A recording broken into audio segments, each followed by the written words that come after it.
नमस्कार दोस्तों, जय माता दी। मैं हेमलता उपाध्याय अपने यूट्यूब चैनल पर आप सभी का हार्दिक स्वागत करती हूँ। तो दोस्तों, आज मैं बात करूँगी एकादशी व्रत के बारे में कि इस बार की जो एकादशी है यानी अधिक मास में जो एकादशी पड़ रही है कृष्ण पक्ष की, उसे परमा एकादशी के नाम से जाना जाता है। यह एकादशी जो है वह भगवान विष्णु जी को अत्यंत प्रिय है।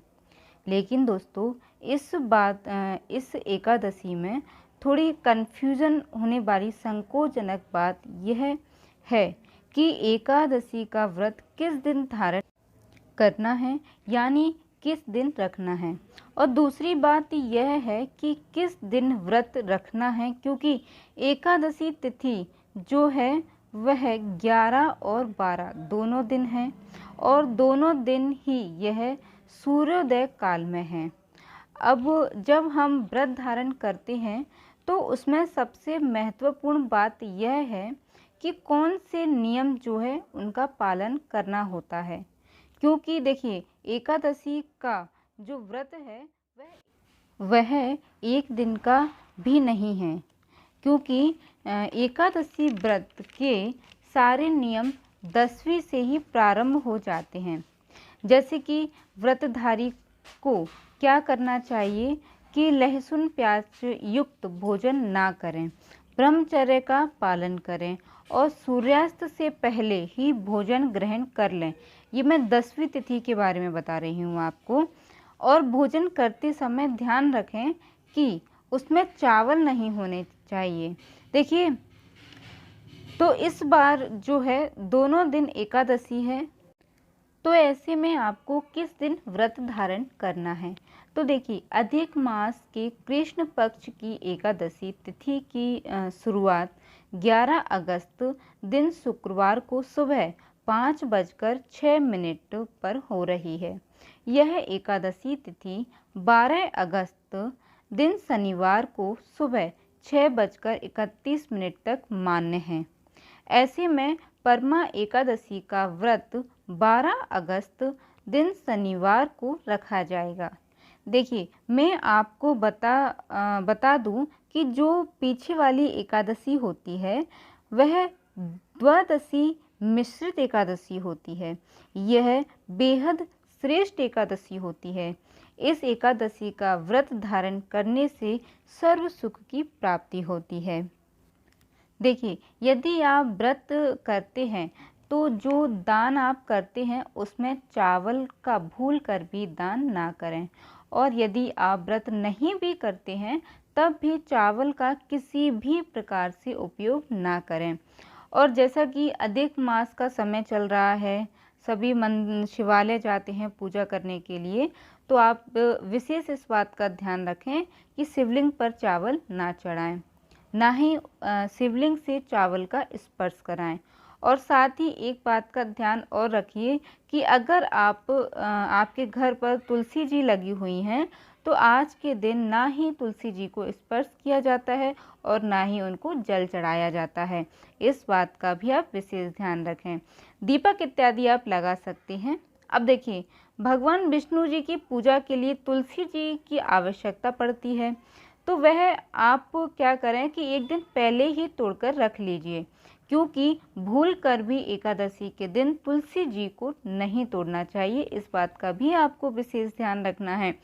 और तुलसी के बिना भगवान विष्णु जी भोजन, भोग, प्रसाद इत्यादि ग्रहण नहीं करते हैं, तो आप जो है एक दिन पहले ही तुलसी जी को तोड़कर रख सकते हैं।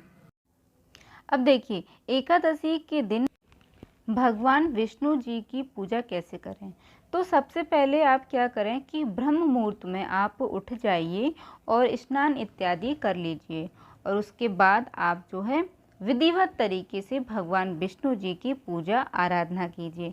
देखिए, अगर पीले वस्त्र हैं तो आप पीले वस्त्र जरूर समर्पित करें और पीले कनहर के फूलों की माला बना करके भगवान विष्णु जी को ज़रूर समर्पित कीजिएगा।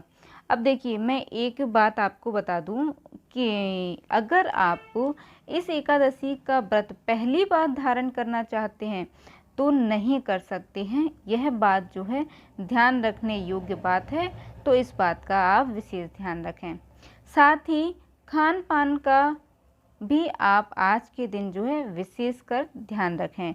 देखिए, जो व्रत रखते हैं वह तो ध्यान रखते ही हैं, लेकिन जो व्रत नहीं भी रखते हैं वह भी इस बात का ध्यान रखें कि आज के दिन जो है चावल का सेवन भूलकर भी ना करें और ना ही किसी को चावल का दान करें। अगर आप दान करना चाहते हैं तो केले का दान कर सकते हैं, लेकिन स्वयं ना खाएं।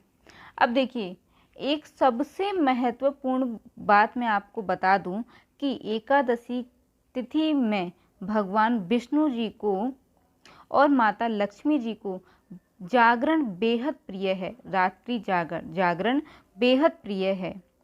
अगर आप पूरी रात जागरण नहीं कर सकते हैं तो रात्रि के 12 बजे तक आप एक दीप प्रज्वलित कर जागरण कर सकते हैं।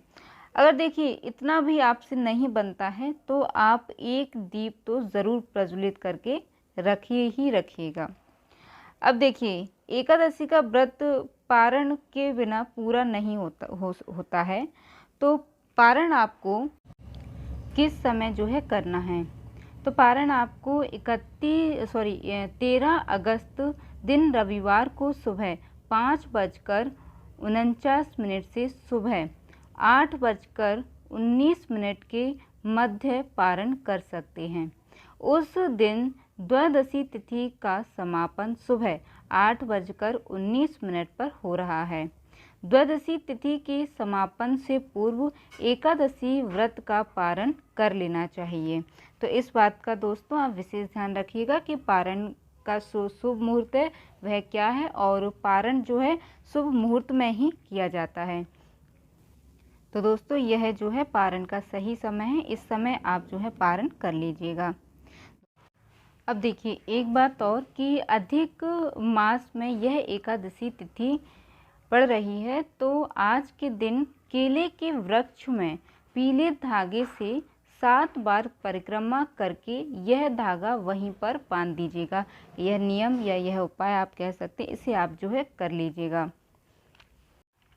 तो दोस्तों अगर आपको हमारे द्वारा दी गई जानकारियाँ पसंद आई हो या हमारे द्वारा बताए गए कुछ उपाय आपको पसंद आते हो तो आप वीडियो को लाइक ज़रूर कीजिएगा।